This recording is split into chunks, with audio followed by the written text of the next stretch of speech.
This is Intellectually Fulfilled, a weekly talk with friends about our curiosities, philosophy, psychology, religion, science, and everything in between.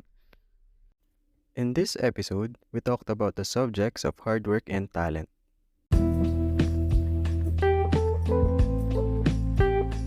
And for tonight, let's talk about something more practical and applicable rin for us young adults.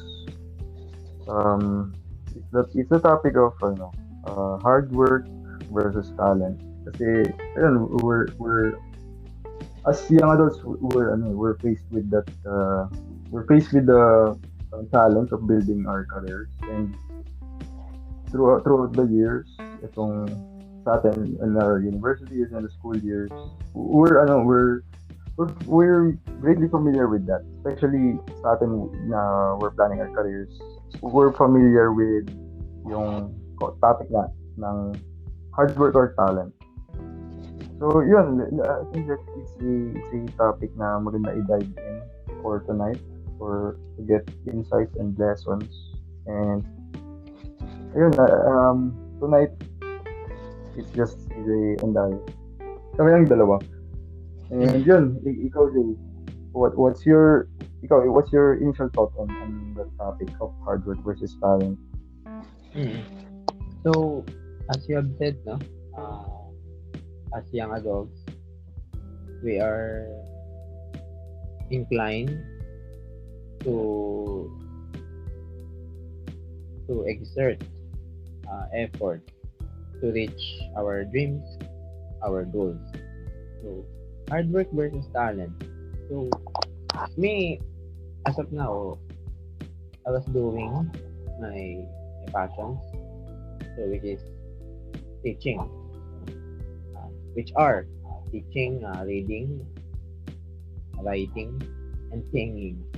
So, talent, I suppose, yung pagsusulat ko, masasabi ko siya o may tuturing talent ko. Since as a kid, ginagawa ko na siya. And reading, similar to what I write, whether it's an essay or a poem or a tula, pagtatalumpati. So, very keen with those things. Siguro yung pinaka-reason ko na stay true sa aking talent is yung singing. Kasi very recent lang siya. Very recent lang siya compared to my writing, compared to reading, watching documentaries related to science, philosophy, and history. So, singing, nag-start lang ako way back 2017 ng February. So, grade 11 ako nun, going to grade 12. So, at that time, kapal ng mukha lang yung meron ako. Since pag kumakanta ako nun, wala pa ako sa tone. Pero even though wala pa ako nun sa tone, naglakas loob na akong i-upload siya sa social media. And yung naging reactions, hindi ko naman na ikinagulat. Natawa sila sa akin, natawa nakain ko. Ba't ko ba? Pumasok sa isip ko nung araw na yun, bakit ako nag-upload nung kumakanta ako na wala naman sa tone. So, at first, naano ko dun, siyempre, yung self-esteem, medyo, suppose na-degrade ako yung mga tao sa paligid. Pero not necessarily naman na talagang pinagtawanan ako to the point na napahiya ako. Siguro yung mga close friends ko, malalapit na. Medyo na partly na apektuhan ako dun sa mga komentaryo. And as time goes by, napansin ko, kaya ko pala. So, kaya ko pala. And nung nakarating ako sa point na kaya ko pala, tinuloy-tuloy ko siya. And eventually, we are now living in the year 2020. So, 6 na taon lumipas since then. I can say na napagtagumpayan ko. Kaya try yung breakthrough yung talent ko na yun. Bukod sa nasi-showcase ko na siya confident enough, na ibabahagi ko pa yung aking other passions using that mode of sharing. There's connection, so Merong na-intertwine. So, pag halimbawa nagle-live stream ako sa Kumu, sometimes merong mga since yung iba kilala na ako. Well, hindi naman yun yung aking intention, makilala ako. So, siguro ang intention ko is makilala ako bilang educator. So, sometimes sa Kumu, dahil yung iba dun ay naging pamilyar sa nagtatanong sila sa akin related sa academics, related sa learning. Yun nga, yung what we are doing, pag-pursue ng intellectual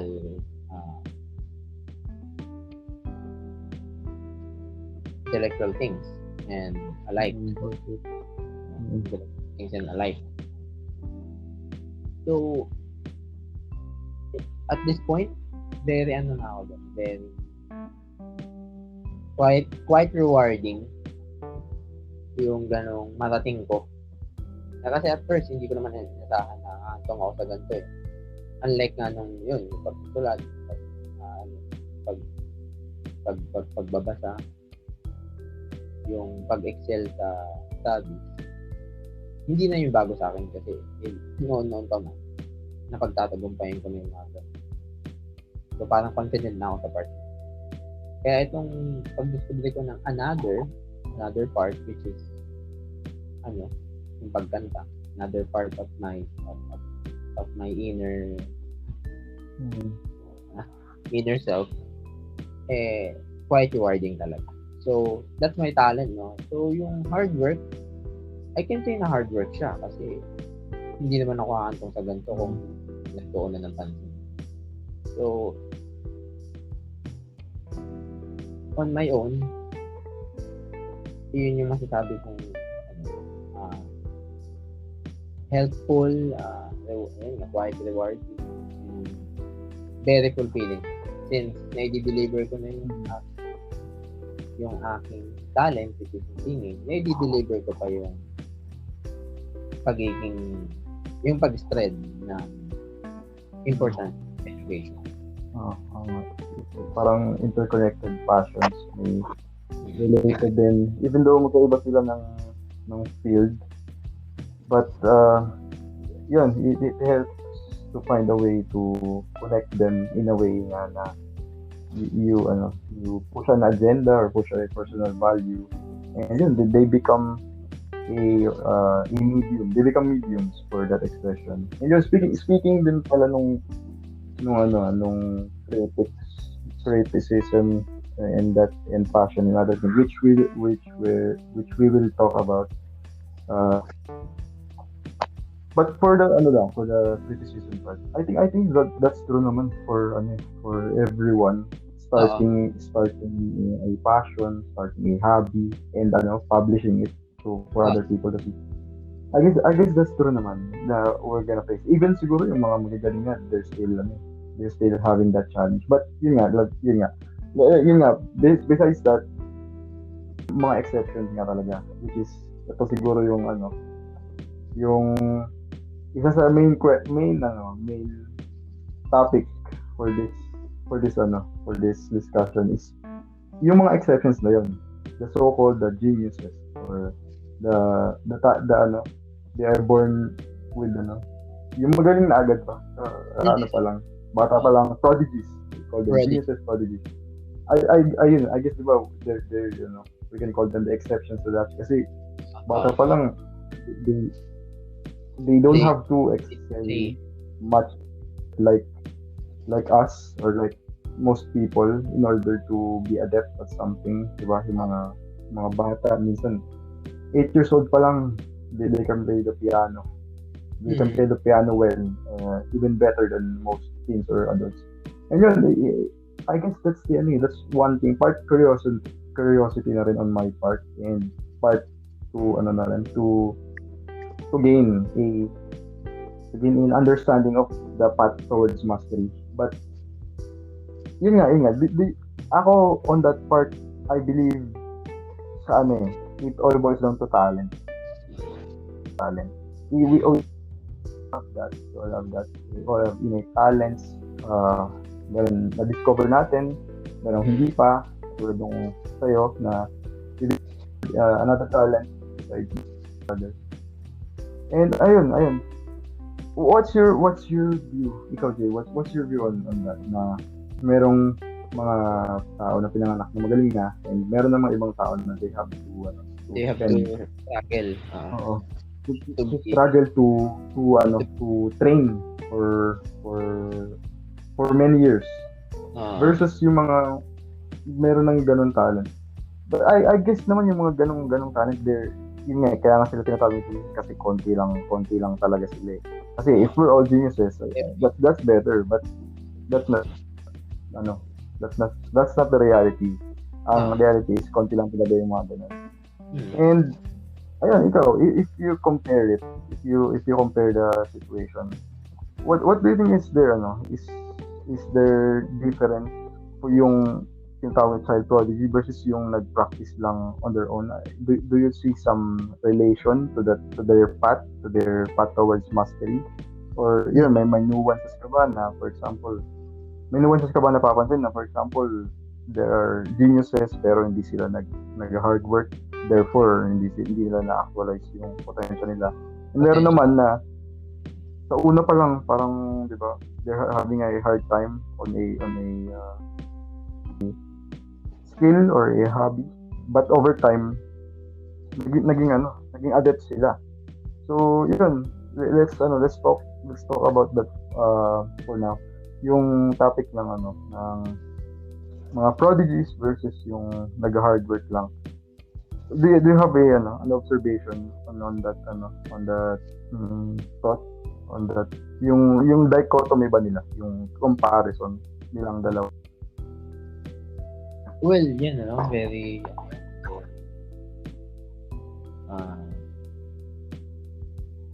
very good question. It's a very good question to may raise mo yung concern na yun. So, if you talk about piano earlier, yung meron mga sinisilang na at the age of 7 or 8 or even 6, kaya nang tumugtog ng di pangkaraniwan. Hindi siya typical to most people. Si Mozart, Wolfgang Amadeus Mozart, isa siya sa mga prodigy na mundo ng musika.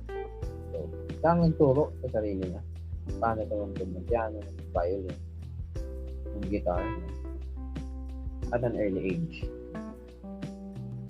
I suppose 11 or 12 siya tinuruan niya yung sarili. All by himself lang.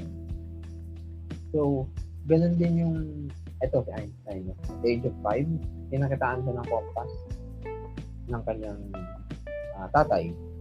And on that particular time frame, 5 years old siya nun, so that was 1884.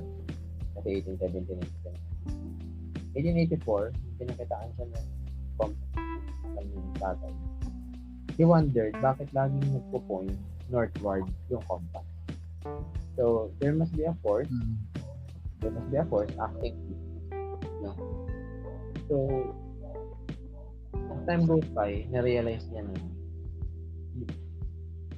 yung curiosity niya is na-unleash niya pala. na-unleash na pala yung curiosity.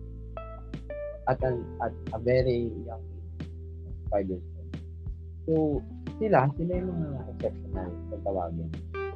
Na unlike sa atin, na most of us, kailangan natin pagtuunan ng pansin. Kasi pag hindi natin pagtuunan ng pansin, hindi siya malilinaw. Pero itong mga nilalang na ito, ano sila na-unleash na nila yung curiosity nila at an early age. So, meaning to say, kaunti na lang yung i-exert nilang effort. Unlike sa atin na kailangan doble or triple. Sila, since neurologically speaking, sila ay mga geniuses. So, counting effort na lang, na sila, nandun na sila sa stage na kaya na nila. Pero sila, hindi sila nagpatinag na dapat hanggang dito lang. Much more yung binigay nila pansin dun sa talent nila. So, kaya sa history, na-consider talaga sila genius. Kasi, instead of paying little attention, mas binigyan pa na tripling effort. Mas pinagtuunan pa nila ng pansin. So, kaya, hanggang sa pumanong sila, we can say na naibigay nila kanilang something for humanity, which is yun nga yung aking isa rin gustong ma-accomplish before I go. Yung kay yung quote ni Horace Mann, American educator. Be ashamed to die until you have scored some victory for humanity. Sila, meron na silang ganun before they die. So, kaya nalagay sila sa libro. So, in connection to that, it will depend doon sa tao. So,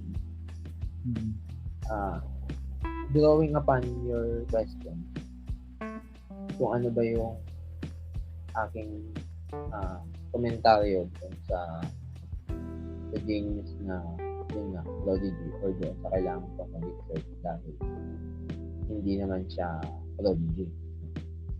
Hindi naman siya born to be like that. It lies doon sa particular individual. Kung magkakaroon ba siya ng interest na i-strengthen, i-solidify yung kanyang talent. Kasi doon napapasok yung hard work. Kasi kung may talent ka na, kailangan mo na lang work. So, kaya nga, sila, hindi, I can say na hindi sila consider as, hindi natin sila may ma-apart, hindi natin sila may hiwalay. So, they work together in harmony. And yung mga greatest figures in human history na napagtagumpayan yung so-called work together, harmonic yung talent and hard work na intertwine nila, talaga namang hindi matatawaran yung contribution. Kasi they leave the world better than they found it. Speaking of that, while thinking about the topic, naalala ko lang yung related topic na nature versus nurture, and in psychology, yun namang growth mindset versus fixed mindset. So, yun, firstly, yung nature versus nurture, parang ganun na rin yun yung talent is yung nature na yun, when we're born with certain capacities na magkakaiba tayo lahat. Merong tao na born with different genetic makeup, different cognitive makeup, na they can do certain things na other people can do, and that's the same. That's the general rule of thumb. Well, on the other hand, nurture part, which is yun nga yung parang carefully designing a regimen, training regimen for a talent to flourish. Kasi di ba parang siyang plant eh. We can think of talent as a plant na we have to nurture it in order for it to grow, in order for it to blossom into a healthy plant. And ayun, siguro parang ganoon din yun na on the other hand, merong iba na born siguro yung naisip ko siguro yung isa sa besides talent yung topic lang ng pure talent. Siguro nga dun sa mga prodigies na yun. I mean, I'm not generalizing pero siguro may mga ganong kaya napaboost pa yung progress nila on their craft is because yun, they are in a situation na they can do so. They can do so. They have the resources. They have the opportunities. Well, meron namang iba na walang ganon. That's why hindi nag-excel or stunted yung growth nila. And I guess that's the one of the nuance or nuance life situation if it depends on that. But on the other hand, hindi rin naman natin mapipigilan yung kahit sino, even if kung ano mang life situation yung meron siya, ay hone yung talent niya kasi yun, we can do that. We're free to do that. I guess that's one thing na hindi ma-determine ng external wealth or ng resources. We can always choose. We can always put ourselves in a situation even if hindi man siya ganun kaganda pang situation, but we can always make alignments. You can always put ourselves in a situation na we can develop it. Pwedeng mabagal, pwedeng kahit mabagal, or pwede namang exerting more effort to connect with other people na makakatulong sa atin, or in other case nga yun nga the challenge of you have to make money first in order to support your hobby or talent. So yun naman naano ko lang yun, na-bring up ko lang kasi I think talaga related siya parehas na sila and it puts more yung it puts more perspective on the topic, I guess. And then on the other side, I think you're familiar with this kasi this is in psychology, yung growth mindset versus fixed mindset. And ito naman interesting. What's interesting about this is that for the author or yung progenitor nung study na yun, ng growth mindset versus fixed mindset, which is Carlo, a psychologist. For her, not only for her but on her research, ang nagdetermine ng how an individual will be successful at a skill or craft is not entirely talent. It mainly rests on an individual's mindset, which is we can control it. So on the first mindset, which is the fixed mindset, yun yung mindset mo or yung beliefs na pinanganak ka na may certain abilities or talent naka-set na ba? Parang na siya, set in stone na skill mo na hindi mo na siya ma-hone kasi either you believe na hanggang dun yung talent mo, hindi mo kayang gawin yung ibang bagay, or hindi mo nakikita ang sarili mo na magagawa mo yun. That's the fixed mindset, diba? Parang kahit ngayon pa lang on a brief description, makikita na natin na para siyang limiting belief, which is yun yung isa sa focus ng research ni Carol Dweck. Well, on the other hand, isa sa ang na-discover niya na mas healthier mindset is the growth mindset, which is in contrast to that mindset is the mindset that focuses on action, on efforts, on changing your beliefs in order for you to grow. Parang para siyang i-challenge mo yung yung sarili mo na yung eyesight mo is naka-focus sa growth, not on your talent. Kasi yun nga, kung may talent, yes, kasi sabihin na for example may talent ka, and then but you have the fixed mindset. the tendency for that will be your growth will be stunted kasi you believe na hanggang doon lang ang time mo, or there are some sabotaging mechanism na mangyayari, and then you'll be afraid of new challenges kasi it may disprove your talent. Well, on the other hand, yung growth mindset, focus on growth. So if there's a challenge but yung focus mo is growth, growth mindset person will deliberately go through the challenge in order to grow, to hone his or her skills. So yun, I just think that they're a helpful topic din in connection with talent and hard work. And yun, for ako, I agree with Carl, like na growth mindset unleashes talent na, kasi di ba yung common na natin is either you have it or not. That phrase, it's basically yun yung motto ng fixed minded person, fixed mindset. It's either you have it or not. So yun, growth mindset challenges that na whether I have it or not depends on whether I put action and I put action in order to get it. It's focused on actions. And yun naman, on a personal note, ako ay on the effort side, I don't parang entirely agree with just talent alone you can make it. It all rests on effort, on your willingness, something more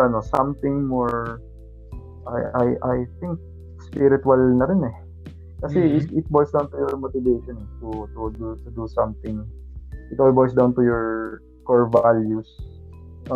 Kasi if you're grounded in those values, they will boost your path. They will serve as support systems in order for you to traverse the path of mastery in a straight line without yung mga gantong ang problems, having fixed mindset or getting stuck in or too much focus on talent na hindi mo na napupush yung hard work. Ikaw,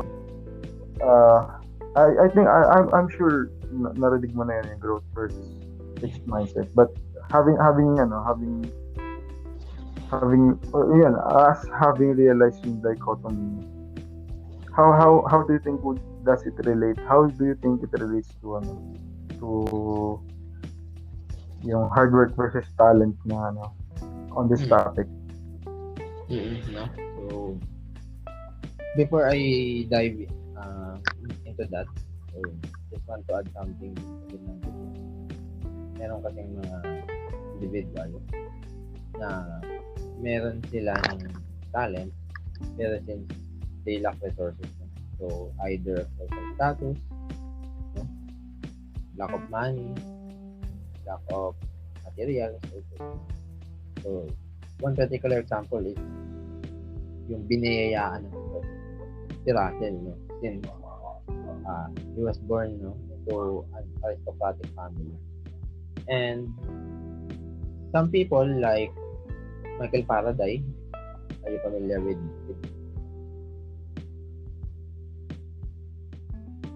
Yes, I'm familiar. Michael Faraday? He was he is a great scientist. He developed the principles of electricity and magnetism. Itong taong ito, wala tong formal education. Unlike ni na Newton na kapag university studies, unlike ni na Darwin, si Michael Faraday, one of the great intellectuals sa kasaysayan, even though wala siyang formal education. So, si Michael Faraday ay wide reader, and just like most scientists, curious enough to look deep into nature, to understand the world, to understand the nature of something. So, ano siya, may tuturing natin siyang balakid yung ganong scenario sa buhay na salat sa resources pero may talent. Kaya yung iba naman kaya yung mga ganong intellectual na may kakayahan is sometimes hindi sila napagtuto ng content dahil wala nga sila resources. Hindi na may publish yung book, yung kanilang findings. So, pero yun, they make a way They find a way para mai-publish yung kanilang extraordinary contribution. At ito na nga yung ginawa ni Michael Carlo. So, yun, when it comes to fixed and growth mindset, I just want to share something. Recently lang din naman ito. Yung, I suppose nabanggit ko ito last time. Yung nabanggit ko sa'yo. Pag turo ko ng math. So, yes. Remember. Meron akong fixed mindset na hindi ko kaya. Nung time na bigyan ako ng sabi ko, kapag meron naiintindihan dito pang 7, although napag-aralan natin kasi galing na tayo dun. First batch pa kami ng senior, pero kasi meron akong fixed mindset that time ko siya, parang hindi ko kaya, hindi ko na lang gagawin, bibigay ko na sa iba.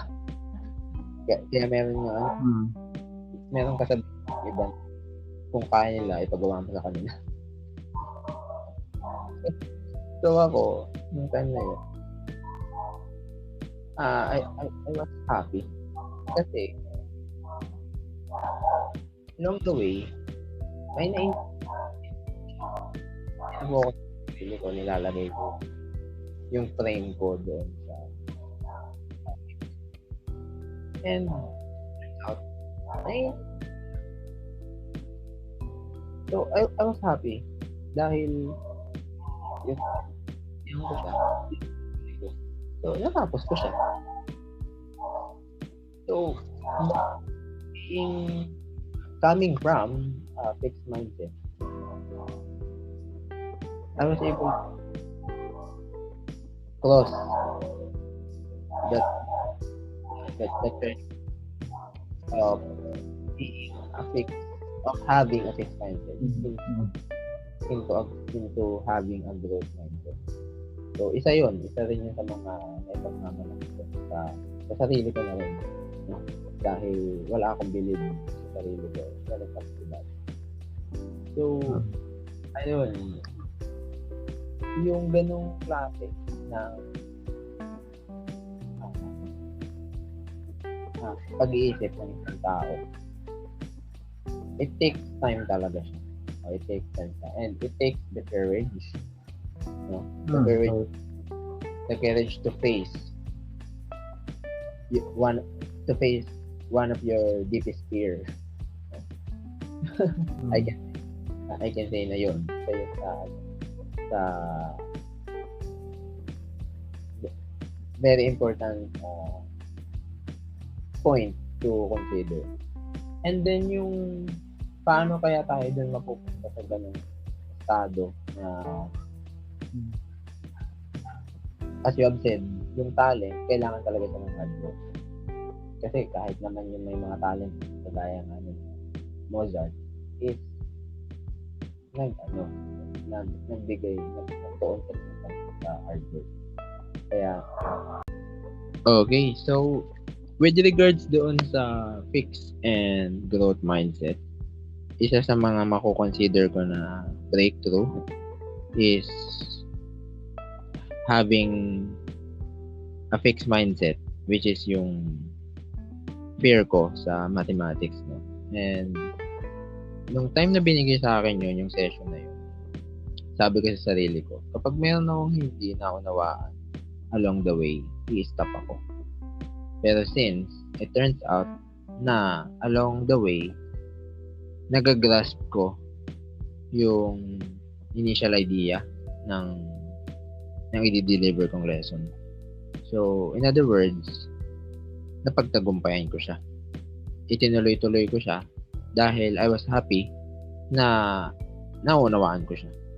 So, by that, very fulfilling siya dahil one of my deepest fear is na-overcome ko. So, yung ma-discover ng isang tao yung a remarkable thing about him or her, something deep inside him or her, it takes two recipe. So, yung recipe na yun, yung pagiging passionate and yung having interest. Kasi, aanhin mo naman yung individual na meron siyang madidiscover na something sa sarili niya. Pero since he lacked or she lacked that passion or that interest, mauuwi lang din yun sa wala. Either hindi niya itutuloy yun kasi hindi niya nga gusto yun, or along the way, habang ginagawa niya yun, ititigil niya yun. Kasi nga hindi nga siya passionate about that. So, that's two recipe na maipapayo ko doon sa mga kagaya ko na mayroong fixed mindset about something. And na-cross ko yung boundary ng having that fixed mindset. I was able to cross the threshold. And now, nandito na ako sa gantong estado. Having comfortable na. Having a growth mindset na when it comes to math. Yun, math is a classic it's a classic example for most of us, myself included. In the past, I'm mired in that mindset about math na I believe, ngayon I realize na this is a belief, not entirely the truth see it, but I realize it's a belief, and most of us have this belief na we're bad at math, when in truth we just lack the practice, we just lack the lesson, the parang siguro we have a bad history of schooling when in regards to math. Although hindi ko naman entirely discount yung chance or yung possibility na yung brain mo talaga is hindi talaga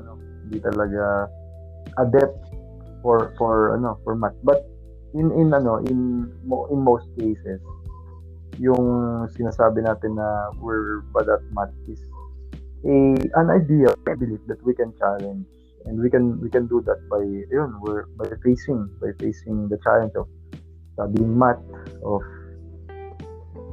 kasi di ba parang nga ako, yung tawag nila na we fear numbers.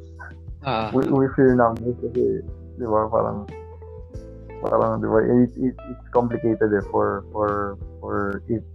if meron ka talagang fixed mindset na you fear just seeing an equation, di ba? Parang XYZ, I mean, polynomials, parang how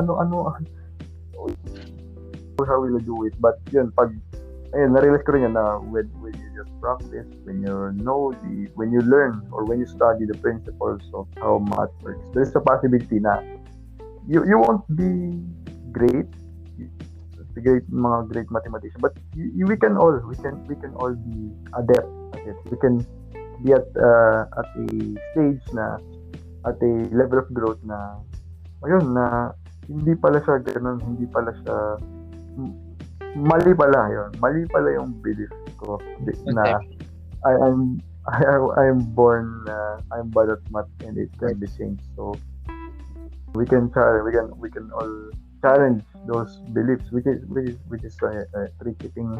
I guess it's a tricky thing for most of us, unless we become so dedicated. We become focus on our growth. Hence, yun na, yung transition towards the growth mindset. So, yun. Yeah, speaking of passion pala, you mentioned those two things, and one of them is passion. Yun, kasi, di ba, we tend to associate passion with talented plus yung hard work, or siguro we can say talent plus hard work plus passion equals yun, mastery or something. So yun, speaking of passion, let's talk about that. Talk about that a bit. Yung sa passion naman, what my take on that is, it's a besides talent, it's an innate indicator na it's a guide, it's your guide towards knowing how you will hone your talents, or in a sense it's a guide towards knowing your talent, na ma-realize mo I'm passionate pala about this thing after exploring many endeavors. I'm passionate pala about this thing here. So yun, having discovered that na passionate ka pala doon, you'll be motivated to build skills, to train, to make connections, to enroll in classes in order to develop that field or that talents na discover mo. So yun, yung passion is a catalyst. It's a para siyang guide. It's a guide. It's an innate guide. It comes from your authentic self, from your deepest values, na if you're passionate about thing and you love it, it's an indicator na that could be your field of mastery, or you could be talented pala about that thing. I think that's my take on that, na passion points us toward discover our talents and inclinations, in short.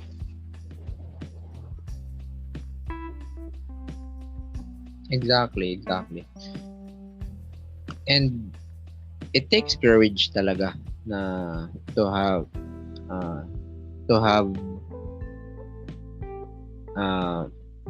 that so-called eagerness, no?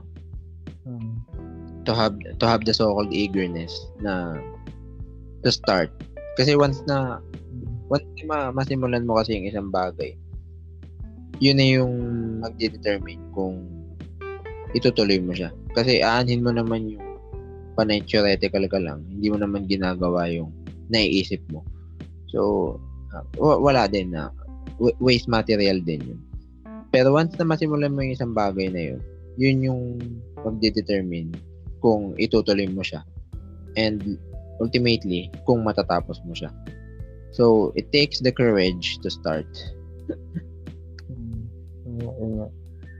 Yun nga, there are other factors to be considered when it comes to that. It's training, to motivation, some psychological, some physical, some relationship, ang mga relationship na nakaka-affect na doon. But yun, having said that, let's move on that point about training. Yun, we most of us, naging evident naman as we live, as we gain life experience, or those inclinations become evident to us, and each talent has different mode of training, diba? Yung iba-ibang talents, merong this is for example, yun, may isang talent na training regimen for that is different from another one. But for you, in besides those specifics ng magkakaiba ng talent, for you, how do you see it, na what's the best way for you to hone a talent, to develop your passion towards something, to stay committed? Ikaw, how do you in short, how do you train? How do you motivate yourself? Yun, para ma-apply na rin natin sa atin. Well, in particular, by doing philosophy, Jay. Kasi, philosophy teaches us on how to think for ourselves and for other people. So, paano natin may apply mga principles na yun? By having the courage na i-motivate yung tao na yun or yung sarili mo. So, paano natin sila i-motivate? Not just the typical na sasabihin mo sa kanila na kaya mo yan, na nandito kami sa support. Hindi eh. It takes something. And I suppose that something is kailangan mahuli mo yung kiliti nung kaibigan mo na yun sa buhay. Kung halimbawa ang interest niya is basketball, for instance, or volleyball, or chess. So, you have to consider yung passion niya na yun.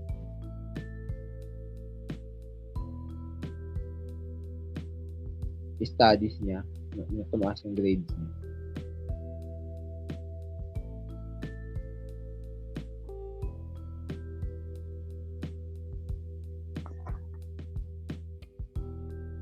So, paano natin...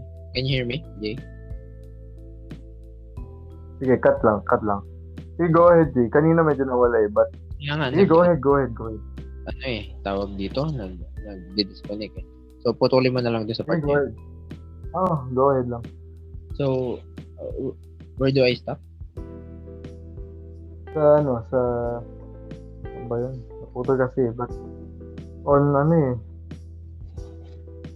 naputol. Hindi ko na kasi ako dun sa naputol. But, ikaw. Yun dun na lang din sa continue dun, related na lang dun sa course. Dun sa, hindi ko talaga maalala kung saan naputol. Hindi ko rin maalala, nawala bigla sa isip ko. Nasa momentum kasi ako. Yun nga. But, wait, isipin ko. Mabilis lang ngayon. Andun lang sa part ng... Biglang disconnect, hayop. Yung philosophy as yung how you train, diba? Yung philosophy. Okay. Doon, after na po, so, putulin mo na lang dun sa part. Sige, go ahead.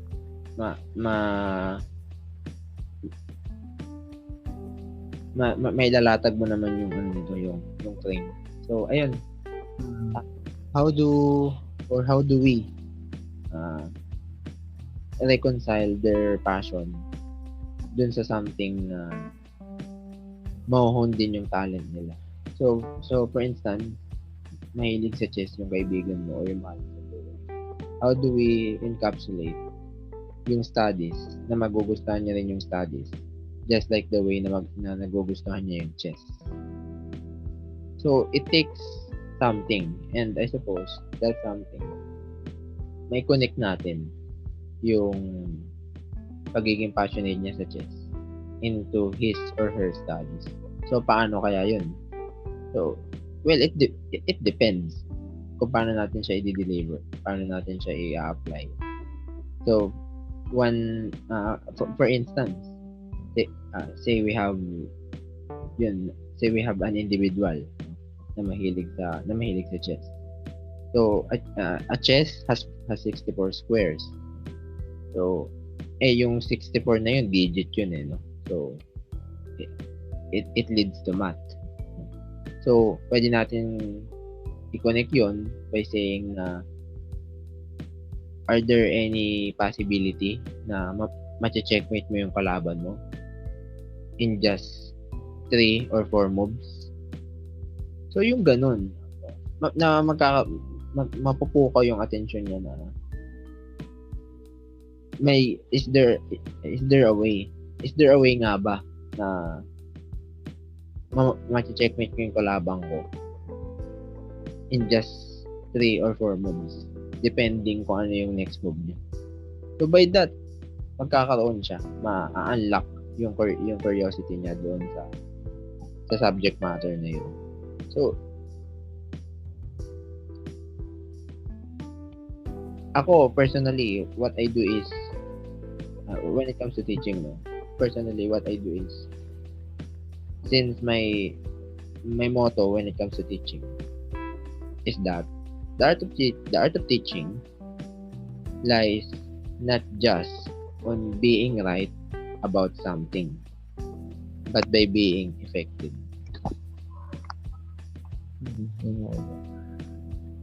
Pero yun nga. Ako naman on that note on training and training how best to train the talent.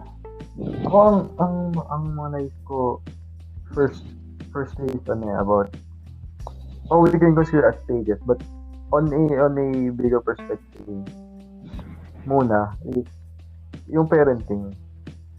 For me, that's a critical thing. Kasi as a child, di ba parang you're not self-aware yet. You don't know your what you're good at, what you're bad. And parenting is the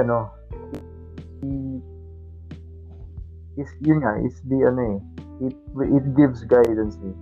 It gives guidance to us, yung mga bata na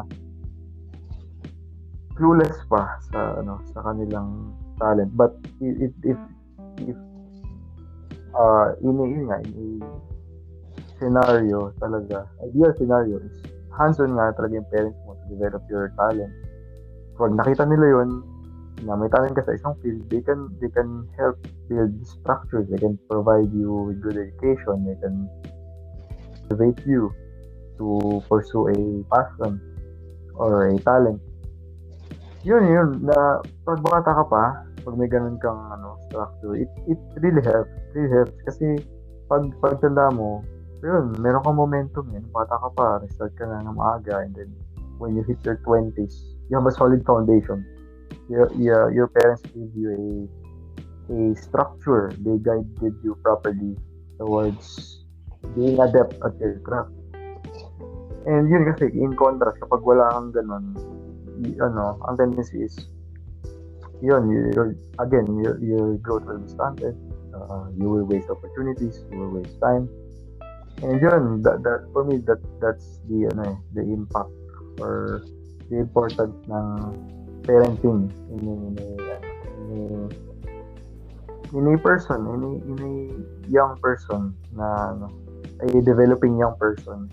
Kailangan, we all need that guidance from an adult, from our parents.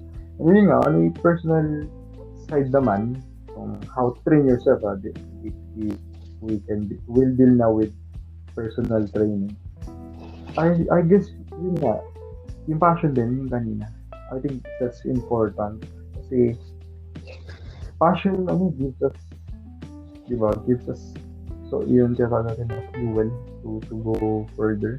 Well, kasi if you're passionate about something, you know why you do it, you know it aligns with your values, you know you're happy doing it.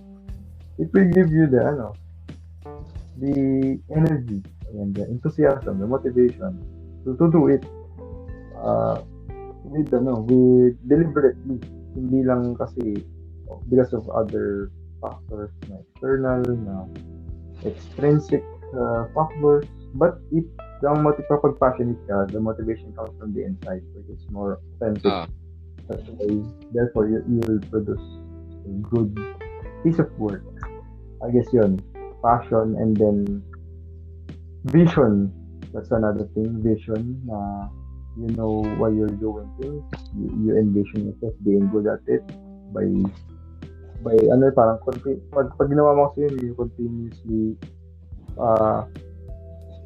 vision kung ano yung magiging life situation mo if you just focus on your craft in the future. That will also give you motivation to do your craft, to be disciplined at it.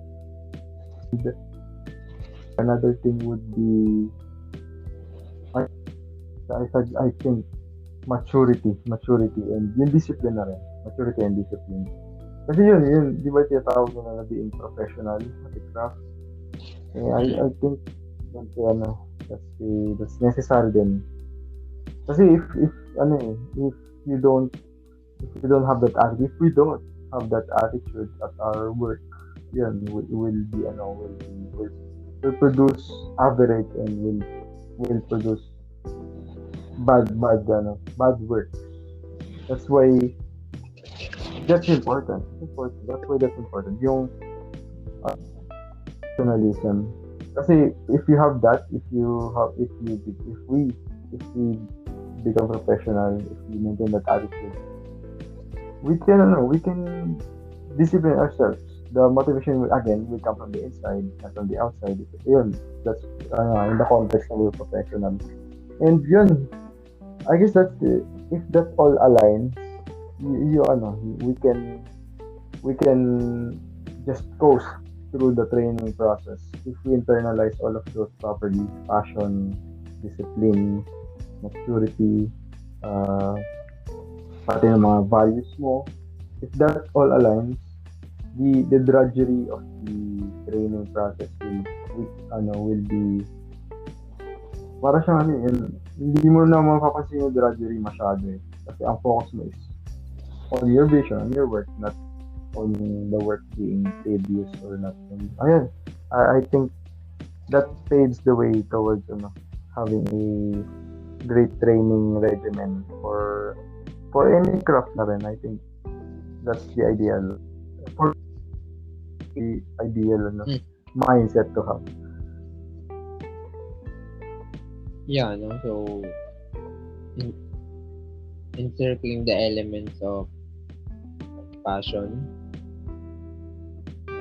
interest, and taking the courage to push the button for you to reach that goal or that dream.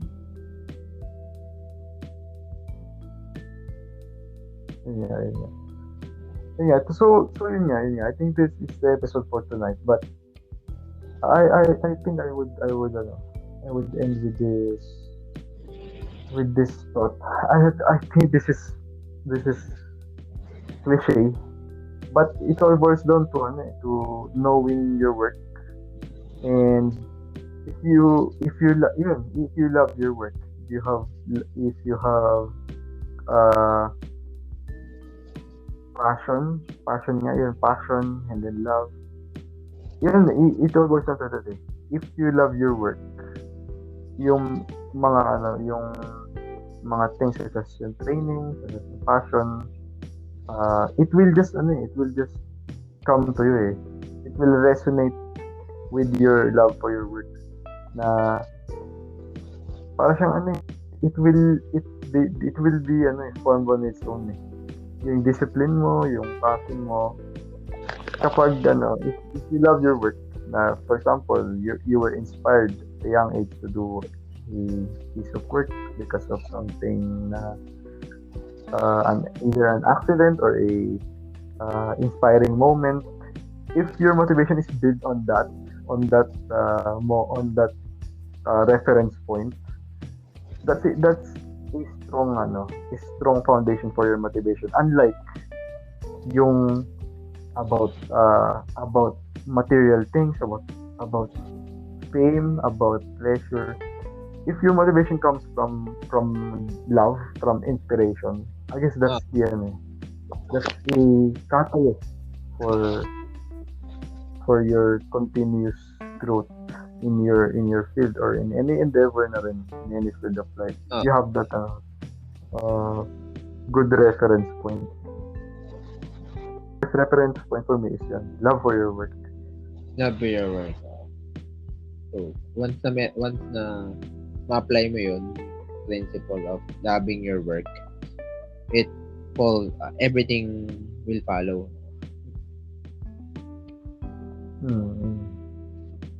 Your thoughts on what for you to conclude, what's for you, what's the essential motivation to be a master, to succeed in a field? So I mentioned philosophy earlier. So I do not mention it for the sake na dahil we do it or we are doing it na others don't do it. I mention it because it's my motivation since philosophy taught me, and I suppose similar to what I embrace or discover inside it is the meaning of life is what you make it. So by doing philosophy, I was able to get that principle na the meaning of life is what you make. So everything follows nung napagtanto ko na the meaning of life is what you make it. So in every endeavor, in every situation I'm in, I put meaning to it. No? So very helpful siya na nagbigay sa akin ng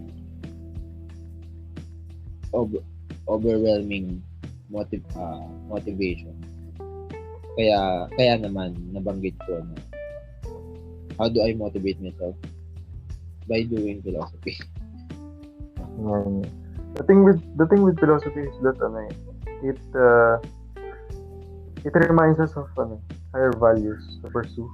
And I guess those higher values serve as inspiration for certain people, and like you, that's what philosophy is for you. They remind us, or philosophy inspires us to be curious, to be open-minded, curious, to be passionate about higher things in life, such as wisdom, freedom, knowledge, understanding.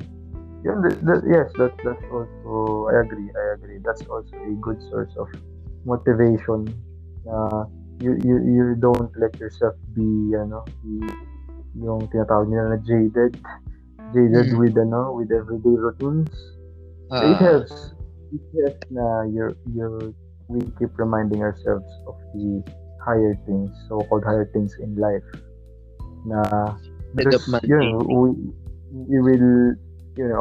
will realize na there are other things, there are higher, beautiful, more valuable things in life rather than our mundane task, and that those will serve as inspiration to people. I agree with that.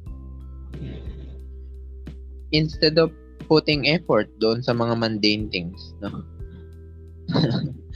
So yun, as what you have said, it reminds us doon sa mga higher values. We are not we do not conform ourselves doon sa mga insignificant things. And when we say insignificant things, it includes the material things na wala namang merit when it comes to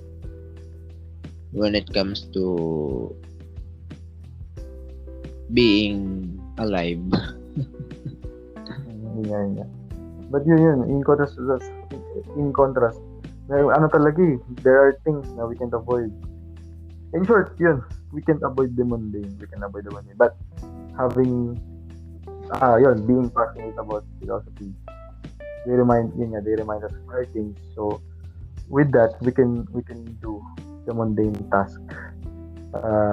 With enough perspective, we can be just parang short-minded na we can do our mundane task with enough vision na I can let myself be parang ganun, di ba? We can think about it like this. We can parang there's higher reason why I'm doing this thing. And we can learn that through philosophy. That's why we can tolerate, or in other cases, disregard most na yung madidisregard talaga natin yung mga hindi talaga kailangan niya. But yun, as ayun, in my observation, life observation na rin, and I guess this is also true for in your observation. Life is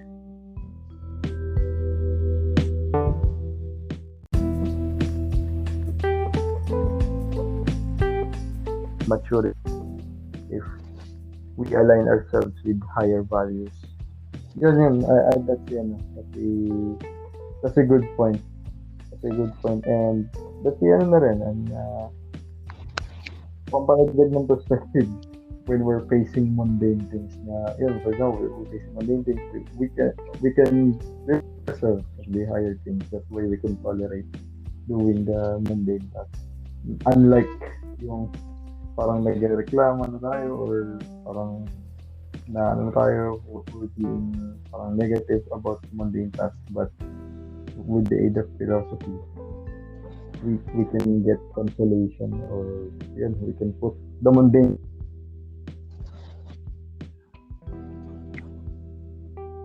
Indeed. So just to conclude, so here's my favorite, one of my favorite quotation of my favorite, another favorite of my favorite philosopher. Of your favorite philosopher. Yeah. So ito rin yung aking quotation doon sa when I graduate. The good life is one inspired by love and guided by knowledge.